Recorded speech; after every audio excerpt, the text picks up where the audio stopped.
My colleague Arzu Seth has spoken to the petitioner lawyer Dr. A.P. Singh as well as Supreme Court Bar Association President Adish Agarwal. Listen in.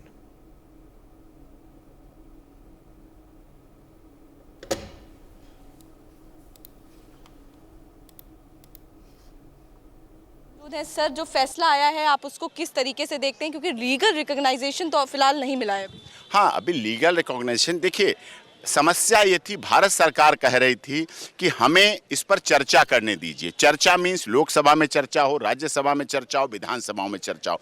लागू कौन करेगा, लागू कैसे होगा? जनता तो लागू करेगी। हमारे देश की माननीय सर्वोच्च न्यायालय का एक कमरा और 5 जजेस की कॉन्स्टिट्यूशन बेंच तो लागू नहीं करा देती। उसको चाहिए, जन भावनाओं से जुड़ा हुआ मामला है, जनता से जुड़ा हुआ मामला है, तो उनकी भावनाओं की कद्र करते हुए कि आप इस पर कमेटी बनाइए, कमेटी कंस्टिट्यूट करिए, उस कमेटी के बाद वो चर्चा करेंगे और कमेटी के बाद इस पर डिस्कशन होगा, जिससे उनके भी अधिकार रहें। पता चले न्यायपालिका ने कार्यपालिका पर हावी हो गई, ऐसा नहीं।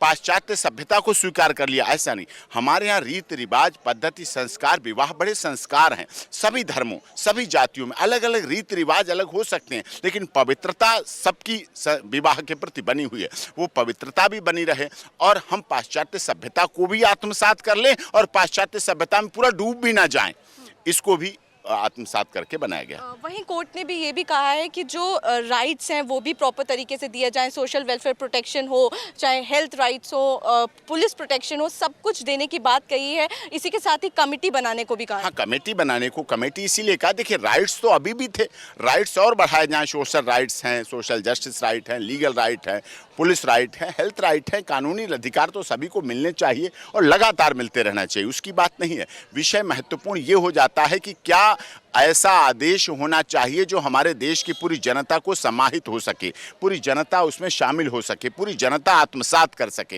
ये आवश्यक है। तो मुझे लगता है विस्तार से और इस फैसले को भी पढ़ा जाएगा, अभी देखा जाएगा उस पर, उसके बाद ऐसा लगता है बैलेंस फैसला है जिसमें किसी के अधिकारों का, देखिए लोकसभा राज्यसभा का बहुत बड़ा, भारत सरकार का बहुत बड़ा था। अटॉर्नी जनरल इसी बात को कहते थे, ये काम हमारा था, हमें करने दीजिए, आप ये गलत कर रहे हैं। तो उन्होंने कहा कि नहीं, हम इस पर देखेंगे, हम सुन सकते हैं। तो उन्होंने कहा आप नहीं सुन सकते, उन्होंने मैं सुनूंगा और फैसला करूंगा उस समय। तो ऑनरेबल कोर्ट ने, कॉन्स्टिट्यूशन बेंच ने सुप्रीम कोर्ट की सुना भी और उस पर उचित फैसला भी किया। बहुत बड़ा फैसला और आया है। एडॉप्शन राइट जो है वो सेम सेक्स मैरिज कपल को दिए हैं और इसी के साथ ही क्वीर कपल को भी दिए हैं। आप उसको कैसे देखते हैं? नहीं, ये एडॉप्शन तो देखिए, बच्चा लेते समय सबको अच्छा लगता है, लेकिन फिर जब उसके अधिकारों की बात आती है, जब उसकी पालन पोषण की बात आती है, उसके आगे की बात आती है, तब अगर दोनों में डिफरेंसेस हो गए हैं, दोनों में डिफरेंसेस तो कभी हो सकते हैं, ह्यूमन बीइंग है, कोई रोबोट तो है नहीं जो यहीं खड़े है तो यहीं खड़े हो जाओ, तो डिफरेंसेस हो सकते हैं। ऐसे में उन बच्चों का अधिकार संरक्षण जरूरी है।